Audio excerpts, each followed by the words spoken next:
kerjasama kita dengan DSI atau apa langkah-langkah kita itu kita submit di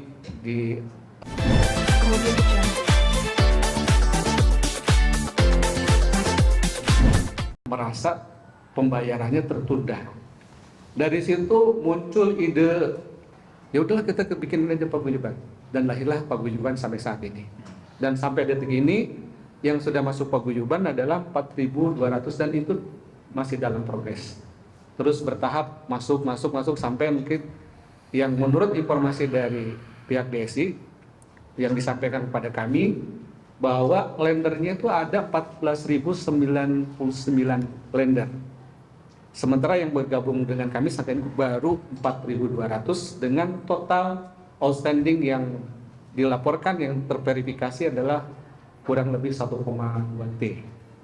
Singkat cerita dari situ sejak berdirinya paguyuban secara informal dan kami sudah sekarang alhamdulillah sudah berizin dan punya izin dari AHU dan sudah legal. Dalam perjalanan itu keluhan-keluhan dari itu berdatangan, baik yang japri ke pribadi karena kami publish bahwa itu ada paguyuban dengan pengurus komposisi sekian dan kami pun juga mencoba teman-teman itu ya dengan inisiatifnya sendiri membangun websitenya, membuka IG untuk paguyuban, membuka di medsos supaya komunikasi dengan para lender itu bisa berjalan dengan baik.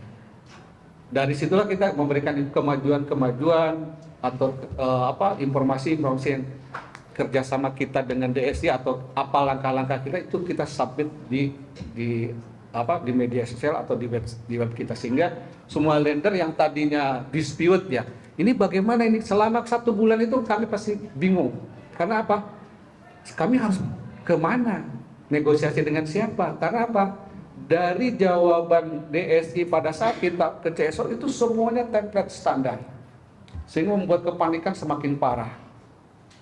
Ya diperparah lagi itu otomatis dengan kebutuhan dari para lender itu yang imbal hasilnya itu kan untuk kebutuhan sehari-hari. Ya nggak usah jauh-jauh lah, contoh saya pribadi aja yang sudah all out semuanya dananya masuk ke DSI, tiba-tiba seperti tabrakan jeder gitu. Tanpa persiapan kami kan tidak punya backup dana. Sementara bulan itu kami harus bayar listrik, harus bayar anak sekolah, BPJS juga harus diangsur. Kalau ada sakit, kalau dilekan tidak akan dilayani kan untuk BPJS. Kami panik. Dalam kepanikan itu semua, saya juga sampai gemetar, sampai nggak bisa berpikir terlalu jernih ya.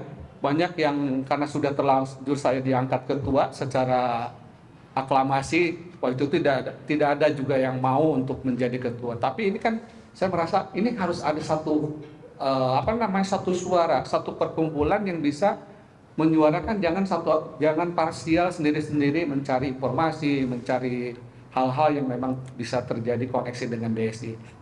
Jadi dalam perjalanan itu keluhan juga banyak, ada yang sampai ya mohon maaf ya karena hal ini tertunda, ada yang sampai kehilangan orang tuanya yang sedang sakit karena biaya tidak mencukupi dari biasanya dia dirawat di rumah sakit yang non BPJS, karena dananya tidak ada dipindahkan ke non BPJS dan ujungnya tentu fasilitasnya akan berbeda dan qadarullah Allah ambil. Ini kan suatu kesedihan yang luar biasa.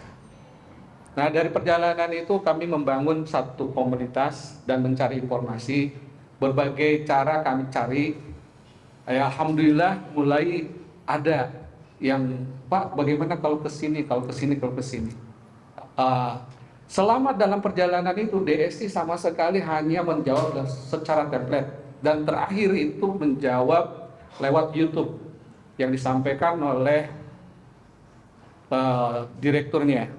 Dia menyampaikan bahwa para lender harap tenang, saya bertanggung jawab. Cuma kan itu tidak bisa menjawab kepastian kapan itu dana itu bisa dikembalikan. Itu pun tidak akan puas dan semakin banyak ramai dan semakin bergemuruh lah di para lender ini yang tidak tahu arahnya mau kemana. Ada yang sampai larinya ke sini, larinya ke sana. Tapi dengan adanya itu kami berusaha untuk membangun, oke lah teman-teman masuk ke paguyuban. Nah di perguruan itu kami mencoba mengerem, mencari komunikasi, dan alhamdulillah tahap demi tahap kami memulai ada komunikasi. Minta tolonglah kepada para legislatif barangkali ya, legislatif bla bla bla bla bla. Akhirnya pada tanggal 23 ya kalau tidak salah, 28 Oktober, hari Sumpah Pemuda, kami dengan susah payah dan jujur aja saya untuk pergi ke OJK itu agak berat juga. Kenapa?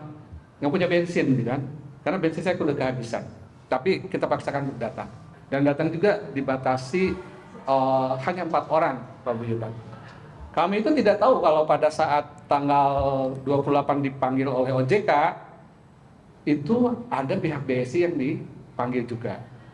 Ternyata kami dipanggil bersamaan atas inisiasi dan bantuan dari legislatif untuk OJK menjembatani, dan kami akhirnya bertemu di satu ruangan, dan disitulah terbukalah permasalahannya, mulai terkuat, dan kami sampaikan bagaimana ini Pak pihak DSI. Di situ pihak DSI ada para direkturnya, didampingi 2 lawyer dan 1 stafnya, 4 orang, dan dari kami juga ada 4 orang dari paguyuban, dan sisanya adalah lender umum yang melakukan pelaporan ke OJK tersendiri-sendiri.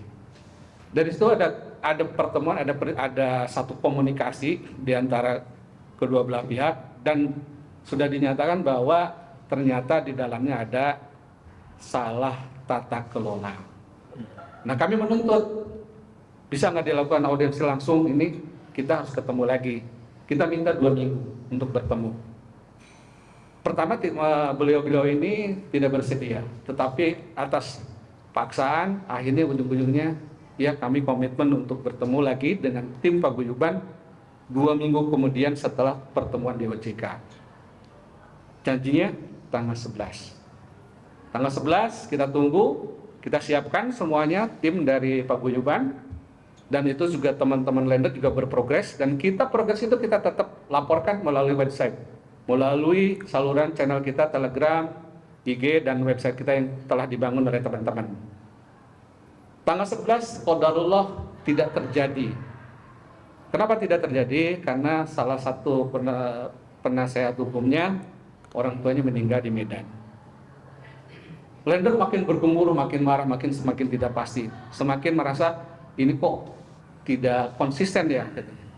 Apa karena gara-gara musibah ini sehingga dia tidak bisa tampil? Padahal kan tambah PH pun sebenarnya itu terjadi. Akhirnya mereka menunda melalui WA ke saya bahwa itu pun limit pada malam tanggal 11. Malam tanggal 11 itu menyampaikan bahwa pertemuan tanggal 11 ditunda minggu berikutnya, yaitu ke tanggal 18 sehubungan dengan musibah dari PH-nya. Semakin bergemuruh juga dari para lender ini, dan pengurus pun juga semakin nggak karuan pemikirannya. Akhirnya tanggal 18 terjadilah pertemuan di Merdeka Lounge dengan pertimbangan masalah keamanan. Di sana lebih aman dan lebih safety karena di lingkungan pengawasan ya bersenjata tentunya ya, masuk ke situ dan tidak semua orang bisa masuk, dan lebih private barangkali ya, seperti itu, sehingga dia mau bersedia. Pada tawaran tanggal 11 itu sudah kita kondisikan, silakan Anda ke sini, keamanan Anda dijamin menurut pengurus. Karena apa? Di sini semuanya diawasi dan senjata dari para pengaman lengkap, gitu kan? Artinya tidak akan ada lender yang akan masuk di luar yang disepakati, insya Allah. Gitu. Dan itu kami juga tidak sampaikan ke semua lender bahwa akan ada pertemuan di tempat X itu. Karena apa? Saya paham karena keterancaman dari pihak sana sehubungan emosinya lender yang luar biasa. Tapi kami berusaha dari tim pegawai untuk menahan, dan akhirnya terjadilah tanggal 18. Tanggal 18 itu terjadilah kesepakatan beberapa di mana dia akan menyampaikan proposal. Menyampaikan proposal dengan membentuk BPP. BPP itu Badan Penyelesaian Pengembalian Dana Lender. kira-kira 2 jam kami berdiskusi dan disepakati ada 4 poin yang mungkin teman-teman dari awak media bisa dilihat di websitenya apa yang telah jadi disepakati. Jadi disepakati bahwa di situ salah satunya pihak DSI bersedia mengembalikan dana dari lender dalam periode 1 tahun. Namun